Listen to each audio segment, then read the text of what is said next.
할렐루야, 예수님의 사랑으로 성도 여러분을 사랑합니다. 저는 역사를 전공한 학자도 아니고 역사를 체계적으로 공부한 적은 없습니다. 단지 시간이 나는 대로 세계의 역사와 우리나라의 역사에 관심이 있어서 역사에 관한 책들을 보곤 했습니다. 그런데 역사로 가는 것이 정형화된 방법으로 일정하게 이루어지는 것이 아니라 수많은 일의 시줄과 날줄이 섞여 사람들이 예상하지 못하는 방향으로 흐를 때가 많음을 알 수 있었습니다.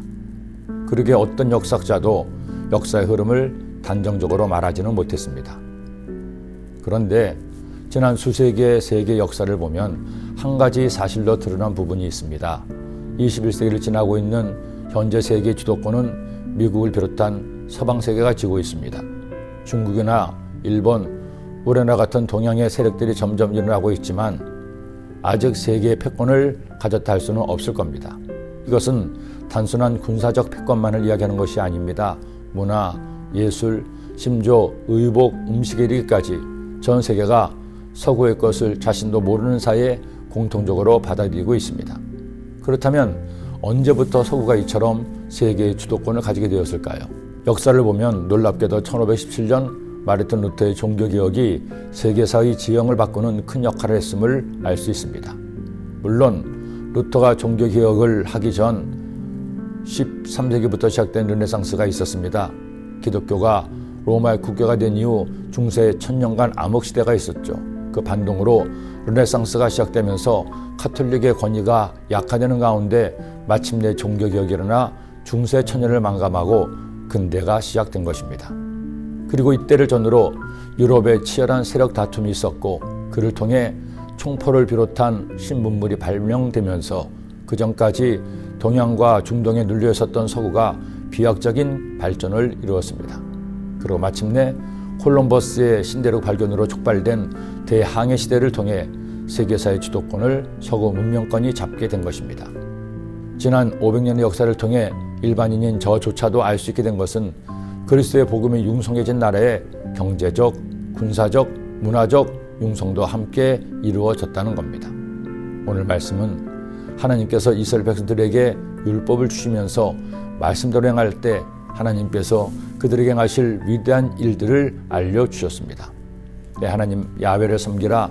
그리하면 야훼가 너희의 양식과 물에 복을 내리고 너희 중에서 병을 제하리니 내 나라에 낙태하는 자가 없고 임신하지 못하는 자가 없을 것이라. 내가 너의 날수를 채우리라. 하나님을 섬기는 백성은 하나님께서 책임지시겠다는 겁니다. 더 감사한 것은 하나님을 경외하는 백성과 나라를 위해 하나님께서 하나님의 사자를 앞서 보내시어 보호하시고 인도하시며 복을 주신다는 겁니다.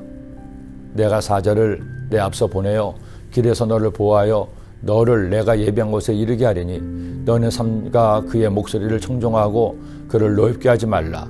그가 너희 허물을 용서하지 아니할 것은 내 이름이 그에게 있음이니라.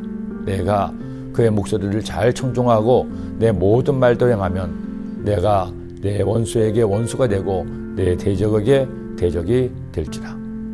저는 그리스도인으로서 또한 목사로서 하나님께 기도할 때마다 날마다 나라와 민족을 위해 기도합니다. 이 나라가 살 길은 사람에게 있지 않고 정치가에게 있지 않고 돈에 있지 않고 하나님께 있음을 고백하며 하나님 은혜가 이 땅에 임하기를 간절히 기도합니다. 대한민국이 북한이 그리스도의 피 묻은 복음으로 뒤덮이고 주의 말씀이 모든 국민의 삶의 방식이 되어 이 나라가 통일 한국을 이루고 주의 능력이 온 천하에 드러나게 되기를 기도합니다. 야훼 하나님께서 하나님의 사자를 우리보다 먼저 보내어 모든 우상을 깨뜨리시고 우리로 하나님께 무릎 꿇게 하기를 소원합니다. 코로나19 바이러스가 더 이상 우리를 괴롭히지 못할 그때가 되면 이 땅의 모든 교회에 하나님이 행하시는 위대한 부흥이 시작되기를 기도합니다. 그 선두에 소아교회 성도들이 서기를 간구합니다. 이 비전이 모든 성도의 비전이 되기를 예수님의 이름으로 축원합니다. 기도드립니다. 하나님 아버지, 오늘도 저희들에게 주님의 뜻을 깨닫게 하시고 우리에게 허락하신 비전을 나누게 하시니 감사합니다. 주님, 이 꿈과 비전을 가슴에 품고 기도하고 최선을 다하는 모든 성도님들 되게 하여 주옵소서. 예수님의 이름으로 기도드립니다. 아멘.